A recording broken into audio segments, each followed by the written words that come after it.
ഞാൻ ചേക്കേറിയിട്ട് ഏകദേശം 15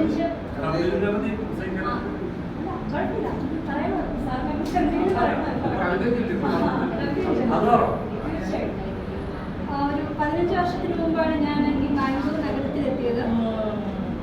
പക്ഷേ ഇത്രയും സമ്പുഷ്ടമായ ഒരു കാവ്യലോകം ഈ ബാംഗ്ലൂരിലുമുണ്ട് എന്ന് വളരെ വൈകിയാണ് ഞാൻ അറിഞ്ഞത്. കാരണം മലയാള മിഷനുമായി ഒക്കെ പ്രവർത്തിക്കുന്ന ആ സമയത്ത് സതീഷ് തോട്ടശ്ശേരി സാറാണ് ശരിക്കും ഹർഷൻ സാറിൻ്റെ നമ്പർ എനിക്ക് തന്നത്. അവിടെയും ഇവിടെയും ഒക്കെ കുറച്ച് വരികൾ കുറിക്കുമെങ്കിലും ഇവിടെ പ്രേം പറയുകയുണ്ടായി, ചില നമ്മൾ കവിതയോ കഥയോ എഴുതുമ്പോൾ അത് മറ്റുള്ളവർ വായിക്കുവാൻ വേണ്ടി അങ്ങനെ ഒരു മനോഭാവത്തോടു കൂടി തന്നെ എഴുതണം അല്ലേ. പക്ഷേ പുസ്തകത്തിനകത്ത് ഒളിപ്പിച്ച മയിൽപ്പീലി പോലെ കുറേ സാഹിത്യ സൃഷ്ടികൾ എഴുതുന്ന കുറേ ആൾക്കാരുണ്ടോ. അത് ലോകം കാണുവാൻ അല്ലെങ്കിൽ ലോകത്തെ കാണിക്കുവാൻ ഒരു തരം വിമുഖതയുള്ള കുറേ പുതിയ തലമുറയിലുള്ള ആൾക്കാരും ഉണ്ടാവും. അതിലൊരാളാണ് ഞാൻ.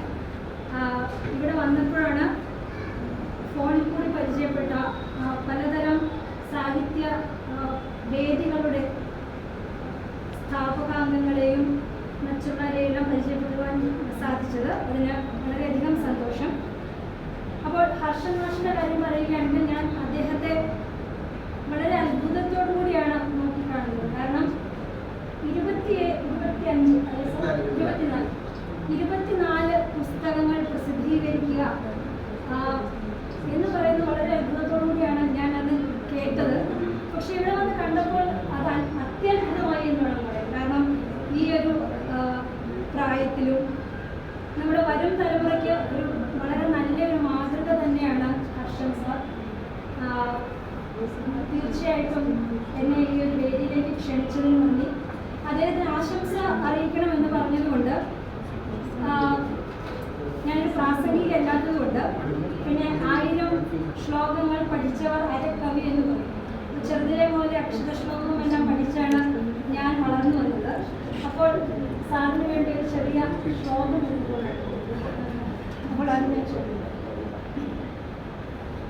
വേറെ കാര്യം, ചെറുകഥ എഴുത്ത്, പിന്നെ ഹാസ്യം, കവിത, അങ്ങനെ എല്ലാ തരത്തിലുള്ള സാഹിത്യ സമാഹാരങ്ങളും എഴുതിയ ഒരു ബഹുമുഖ പ്രതിഭ ആയതുകൊണ്ട് തന്നെ അതെല്ലാം ഉൾക്കൊള്ളിച്ചുകൊണ്ട് ഒരു കവിത എഴുതാനാണ് ഞാൻ ശ്രമിച്ചിരിക്കുന്നത്.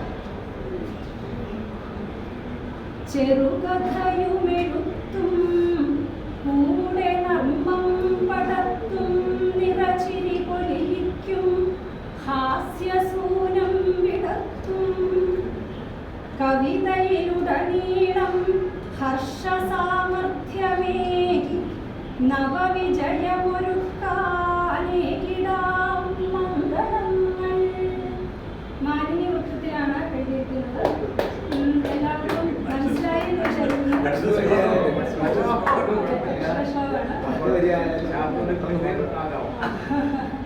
ഒരു തവണ ചൊല്ലുന്ന എല്ലാവരുടെയും സമ്മതത്തോടുകൂടി.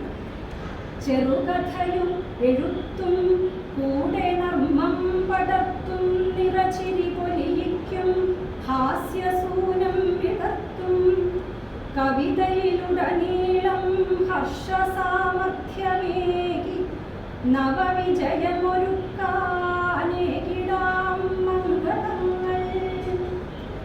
ഇത് ഒരു കാർഡ് രൂപത്തിലാക്കി ഞാൻ ഇന്ന് പ്രിന്റ് ചെയ്ത് കൊണ്ടുപോകാൻ വിചാരിച്ചാണ്. പക്ഷേ ഈ ഗാഡ്ജറ്റ് പോലെ എല്ലാ ഗാഡ്ജറ്റും സമ്മതിച്ചില്ല.